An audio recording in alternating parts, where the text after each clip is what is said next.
られてるその時間の量です。量が少ないんじゃないかなと。44秒。これでしょ。そしてその動画のビデオランクを上げるのはあんまなんか関係するっていうか、いくら維持率が高くても、はい、見られている時間の量自体が小さければ、その動画のビデオランク大した上がらないんじゃない。だからこれは44秒が何に対して小さいかっていう問題じゃないですか、それ。あれですか、元が1分とか短い。そう、1分7秒なんですけど、1分の中の44秒で。そう。例えばこれ44秒の動画で平均が44秒だったら 100% じゃないですか。だからその動画の時間の長さとビデオランクってあんまり関係なくて、あくまでもここなんですよ、ビデオランクって。だから再生時間の中の何割再生されたか。そう。だから例えば30秒の動画があったとするじゃないですか。30秒の動画が30秒、ここね、平均30秒だとここが100なんで、それでビデオランクって上がるんですよ。じゃあ時間ってその評価に入るんですか？入んない。評価は入んないです。だからただ、例えばもうこれセミナーになっちゃう。例えば1分のね動画がね、1分、再生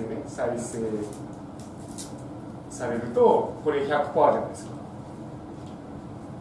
で例えば 10分の動画が、1分だとこれ 10% じゃないですか。同じ1分再生でもこっちの方が上がるわけですよ、ビデオランク。だけど例えば10分の動画が、10分再生されてで 100% だった場合に初めてこれ同じ100じゃないですか、で初めてここで再生時間が生きてくるんですよ。でこれ10分だから同じ 100% でもこっちの方が上がるんですよ、っていう見方なんですよ、時間の見方っていう。わかります？同じ 100% だった場合に、これ10分再生されている動画がいいってことですか？そう、いいってことです。同じ 100% でも現実的に考えてるよ、10分の動画を10分 100% 再生されてあんまない。ないです。あんま書くわけない方がいい。そう、分かりやすく、100% にしたんですけど、要はそうここの数字でまず決まるんですよ。ここの数字で例えば同じ数字だった場合に次にここで決めるんですよ。順序があっていう感じなんですよ。関係なくはないんだけど、厳密に言うと関係なくはないんだけど、こっちの方が重要ですっていう、優先順位としては。パーセンテージが下がるようでしたら短い再生時間でちょっと作った方が。そう。だから最初はでね、一番やっぱりね、みんなね、こっちをね狙おうとしてね、こっちを狙おうとしてこっちに陥って10% になっちゃうんですよ。だったらもう最初はこっちを狙って 100% にした方が絶対いいんで、だから再生時間はあんまり最初は長くない方がいいっていう。最初はっていうのは何つうの、例えば最初はっていうのはそのチャンネルパワーが上がるまで。例えばチャンネル内に200個あってある程度チャンネルパワーが上がるとするじゃないですか。そうするとその中にこれが10個ぐらいあっても別になんていうのかな、あんまり影響しないわけですよ。これが例えばこれが100個あってこれが10個あっても要するにチャンネル自体のパワーは下がらないわけですよ。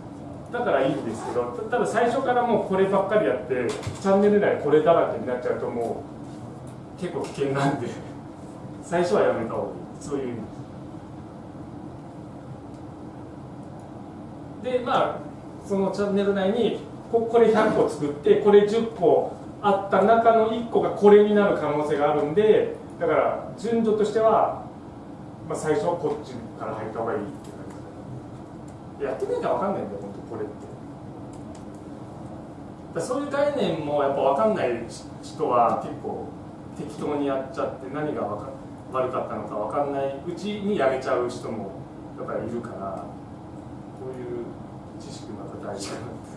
10分サイズなかなか難しそうです。高くそうあれじゃないと。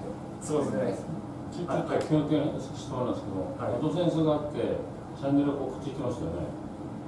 アドセンスがあって、で、その、アカウントを、A アカウント、B アカウント。で、アドセンスの内容を更新したしましたよね。そしたら、この紐付けは変わらないですよ。アドセンス更新ですか？更新って内容を変えるってことですか？そうそう。大丈夫です。それは変わらないです。紐付けは変わらないですね。ア